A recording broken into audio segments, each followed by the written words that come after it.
আমার কাছাকাছি যে বাড়িটাকে দেখা যাচ্ছে তিনি হচ্ছেন বড় মহেশখালী ইউনিয়নের রহিমবক্স স্টাইলে শামসুল আলম।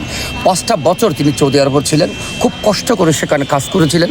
কাজ করার এক পর্যায়ে সেখানে প্রায় 6 লক্ষ টাকার তার বিভিন্ন লোন হয়। সেই লোন পরিশোধ করতে তিনি এলাকায় এসেছেন।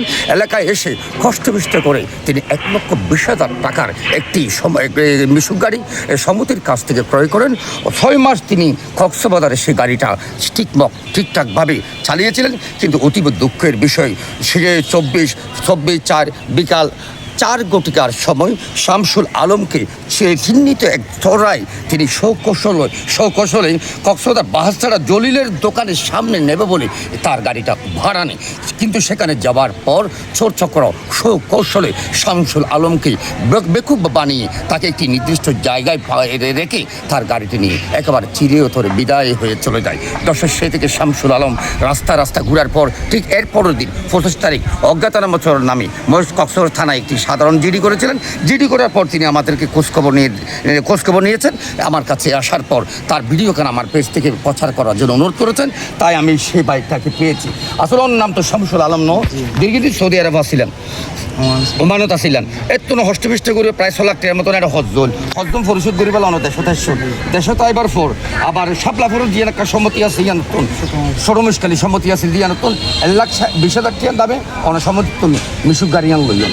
এই গাড়িয়ান লইও 1,30,000 টাকা দিই। তো কক্সবাজার মধ্যে থানায় বাজারত যে 24 তারিখ অনরে হনসরে সৌকৌশলে ক্যাঙ্কেন করি যে অনার গাড়িয়ান লগিয়ে দেখা করে হনস মানে আমি অনারার এই স্টুডিওর ইগের ম্যাডাম যাত্রী লগে যাই। তো ও আইয়ের আপনি প্রচার করতে মানে বাসারা যাই বাসারা তো 6 নম্বর যাই।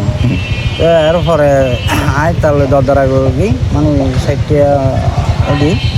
তো ও বাসারা যায়, ওর বাসার সামনে যাই এরা হতে আর রাগিসটা একটু লামাই দেন, আমার একটু কোমরে ব্যথা এরকম বলে অনেকবার অনুরোধ করার পরে আমি গেছি, যাইয়া দেখতেছি এখনো দরজা খোলা নাই। এরপর আমি নিচে নামে আসার পর আমার গাড়িটা নিয়ে ও নিচে চলে গেছে।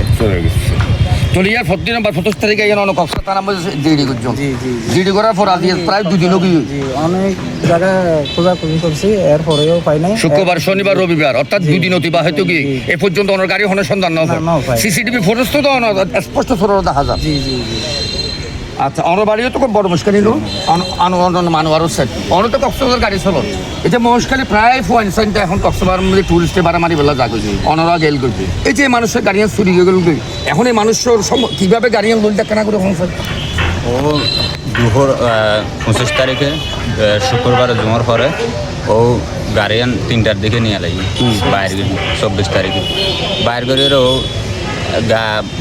স্টেডিয়ামের পাশে গিয়ে গাড়ি লেগে যাত্রী নাকি আইয়ের হদ্দায় বাচ্চারা যাই বাচ্চারা তো তারপরে 6 নম্বর গাড়ত যাই। তো দরদারা এখন যে যাত্রী ওর হনের নাম বাসা নয় এরিমা করে প্ল্যান করি এর নিয়ে ধরে চড়াইয়া এখন নাওয়ার পরে ও বহুত অনুরোধ গণার পরে ও বাসা তুড়িয়ে সাথে দরজা বন্ধ। এখন দরজা বন্ধ হওয়ার পরে সাথে ও নিচে লামিয়ে সাথে গাড়ি আর নাই, যে যাত্রী আসছিল ও গাড়ি লেগে গিয়ে। আচ্ছা, তো এখন গাড়ি ফাইবাল্লা বলি এখন আর কি করি পারি আর বিভিন্ন চেষ্টা করি এটা 2 দিন আর অনার বিভিন্ন এলাকা মারি বিভিন্ন গ্যারেজ মারি কক্সবাজার আর 2 দিন হাড়ানি করি আর গাড়ির কোনো সন্ধান না পাই। পুলিশের হাতে জিরিও করাইলাম প্রশাসনের হাতে। দর্শক, কক্সবাজার থেকে যে গাড়িটা চুরি হয়েছে শামসুল আলম মূলত আমাদের মহেশখালী এলাকার ছেলে, তার বাড়ি বড় মহেশখালী। তিনি খুবই কষ্ট করে এই মিশুকটা ক্রয় করেছিলেন। আমাদের কাছে কিন্তু সিসিটিভির ফুটেজ চলে এসেছে। আপনারা আমার যে ভিডিওগুলো আপনারা দেখছেন, দয়া করে অন্তত একটা শেয়ার দিয়ে হলো চোরকে শনাক্ত করুন। চোরকে যদি শনাক্ত করা যায় তাহলে শামসুল আলম তার হারিয়ে যাওয়ার গাড়িটা পাবে এবং তার পরিবার রক্ষা পাবে। এখন আমার অনেক কষ্ট হয়ে গেছে। এখন আমার 4টা ছেলে মেয়ে এখন 2টা মেয়ে আমার যোগ হয়েছে। এখন আমার যাওয়ার কোনো পথ নাই, চলিবার মতন আমার কোনো আত্মা নাই। এখন আমি কি করব জানি না। কিন্তু সবার কাছে আমার অনুরোধ যেন আমার গাড়িটা একটু যেখানে খবর পান এখানে আমার একটু যেন এই নাম্বার দেব, নাম্বার নিয়ে যোগাযোগ করবেন। তাই সবার কাছে আমার একটু ইয়া রইল।